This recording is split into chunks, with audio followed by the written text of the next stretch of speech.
Ndabashimiye mbahaye ikaze kuri channel nanone. Uyu munsi ngiye kubagezaho inzozi zijyanye n'ubukire. Nibyo nakusanyije mu gitabo kijyanye n'ubukire cyangwa se kijyanye n'ubutunzi. Ni inzozi zikwereka ko nuzirota zaba zikwereka ko ugiye gutunga cyangwa se ugiye kugira amafaranga, ugiye kugira ubukire. Inzozi za mbere ni ukurota ubona amafaranga menshi. Urota ubona amafaranga menshi, mbese ukabona ufite igikapu cy'amafaranga, ukabona imbere yawe hari ibifaranga byinshi, ukabona ahantu urara cyangwa se bitewe n'aho uri cyangwa se n'uburyo wabonyemo izo nzozi, ukabona izo nzozi wabonyemo ufite amafaranga menshi. Haba hari amahirwe y'uko cyangwa se icyizere cy'uko ugiye gutunga amafaranga. Icyo izo nzozi zisobanuye, nurota ufite amafaranga ubwo hari icyizere cy'uko cyangwa se hari amahirwe agiye kuza yo gutunga ikiye gutunga amafaranga. Twagiye ku nzozi za kabiri tudatinze. Ndabakunda cyane.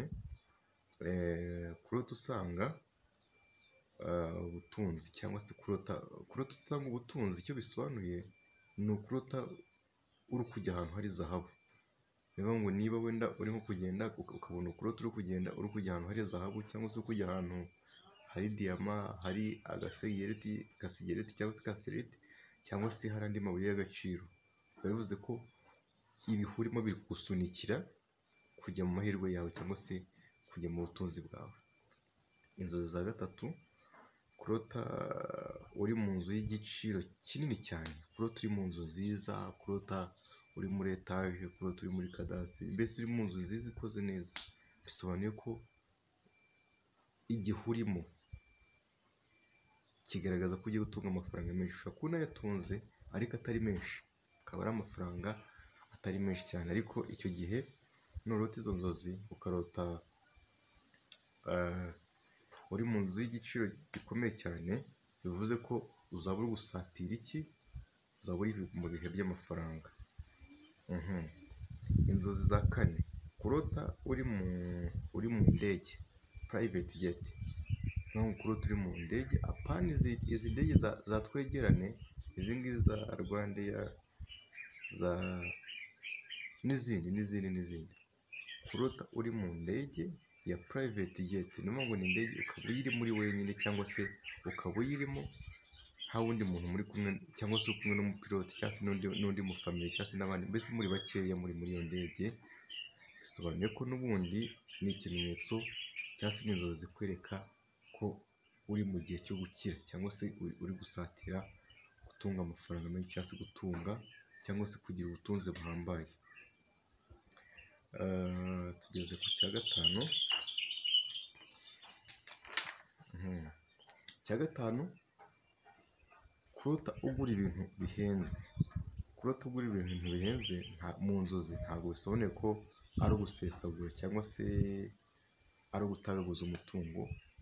Ahubwo kurota ugura ibintu bihenze ni ikigaragaza ko n'ubundi no mu buzima busanzwe ntabwo wagura ibintu bihenze nta mafaranga ufite. Ariko kurota ugura ibintu bihenze bivuze ngo ugiye kwinjira mu gihe cy'amafaranga, ku buryo n'ibyo bintu bihenze ku buryo n'ibyo bintu bihenze kubigura byoroha cyangwa se bitagorana. Bivuze ngo ugiye kwinjira mu gihe cy'ubutunzi. Icya gatandatu aricyo gikurikira icya nyuma, kurota uri mu modoka nziza. Kurota utwawe n'imodoka nziza, uri mu modoka nziza. Kurota uri mu modoka nziza, yaba iri kugenda cyangwa se itari kugenda. Bisobanuye iki rero? Bisobanuye ko igihe winjiyemo ni igihe cyiza. Uri mu modoka nziza ni igihe cyiza cyo kugira ute, cyo gutunga amafaranga. Indi nzozi ni ukurota uha abandi amafaranga, kuko ntabwo watanga icyo udafite. Niba urose uri guha abantu amafaranga, bivuze ngo ni uko uyafite. Izo nzozi nazo zisobanura ko igihe uri kujyamo ari igihe cyo kugira ute, cyo gutunga.